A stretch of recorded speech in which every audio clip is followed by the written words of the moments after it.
Alors moi je suis Rachel Banza, donc j'ai toujours voulu entreprendre en fait. Tout a commencé, je crois que j'avais 13 ans, j'étais fan des Feux de l'amour et de Victor Newman. Et je me suis dit, moi je veux faire ça, moi aussi plus tard, je voudrais monter ma boîte dans les cosmétiques, mais pour les afros, parce qu'effectivement il n'y a pas assez pour nous.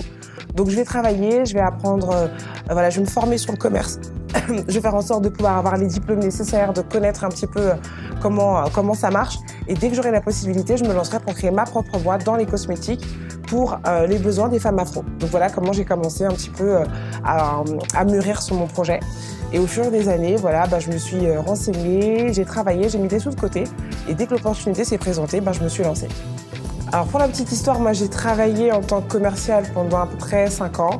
Au bout de la 5e année, ma boîte connaissait une restructuration, donc j'ai été gentiment remerciée. Et en même temps, il permettait justement qu'on puisse se faire accompagner ou se lancer dans la création d'entreprise. Comme c'était quelque chose que je voulais faire, donc j'ai sauté sur l'opportunité. À l'époque, j'avais que 21 ans. Donc à 22 ans, donc effectivement, je commence, donc je fais mon business plan, mon prévisionnel et tout, et je vais voir les banques.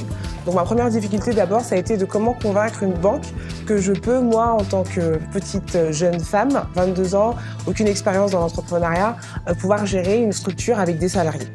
Donc j'ai commencé, j'en ai vu je crois une trentaine qui m'ont dit non, non, non à chaque fois, pas parce que j'avais pas les fonds nécessaires, parce que j'avais quand même réussi à mettre un petit peu de fonds de côté, juste parce que j'étais trop jeune et j'avais pas assez d'expérience.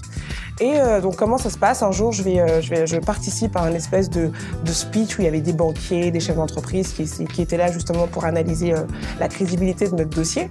Et il y a un banquier qui était là, qui écoute ma présentation et à la fin qui me disait écoutez, je sais pas si vous avez une banque, mais moi je veux travailler avec vous parce que ce qui fait qu'on suit une entreprise, c'est surtout le porteur de projet et vous savez exactement ce que vous voulez faire. Et pour le coup, moi ça m'intéresse, le projet Elika m'intéresse. Elika, pour une petite histoire, ça veut dire foi. Donc ça m'intéresse, je crois en vous et c'est parti. Et c'est de là que ça a commencé. J'ai ouvert mon premier salon, j'avais 22 ans. Ma soeur avait 18 ans, c'était mon associé et on avait 5 salariés.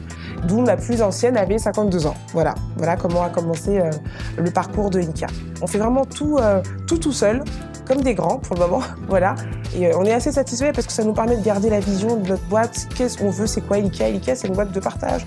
C'est des produits vrais, c'est des gens vrais derrière.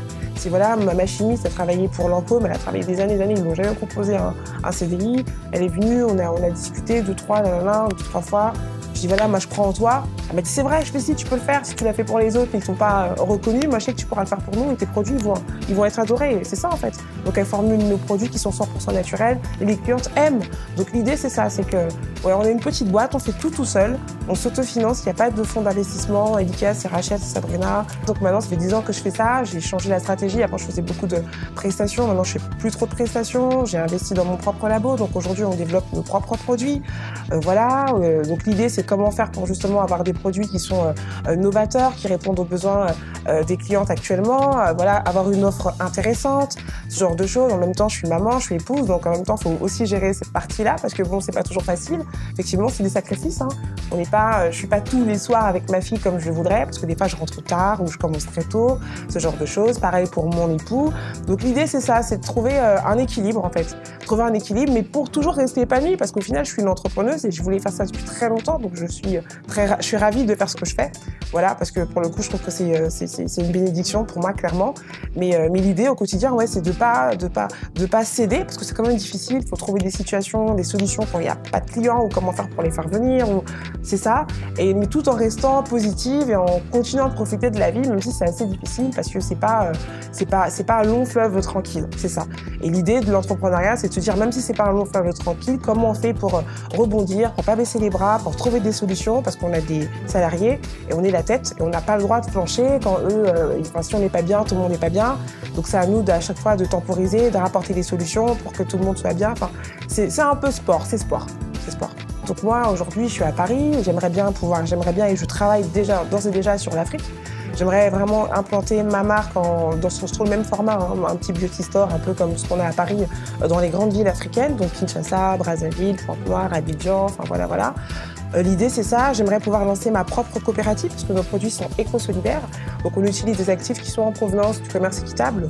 Donc, voilà, on achète des huiles essentielles et tout auprès des coopératives au Bénin, au Sénégal. L'idée, après, si vraiment ça fonctionne bien et que voilà, on continue à bien grandir, c'est d'avoir nos propres coopératives où on aurait justement la possibilité d'engager notre personnel en Afrique qui produirait nos matières premières pour nous, enfin, faire vraiment du made home 100%.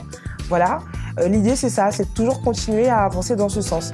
Donc l'Europe, l'Afrique d'abord et pourquoi pas après les États-Unis, mais d'abord, oui, vraiment une vision africaine.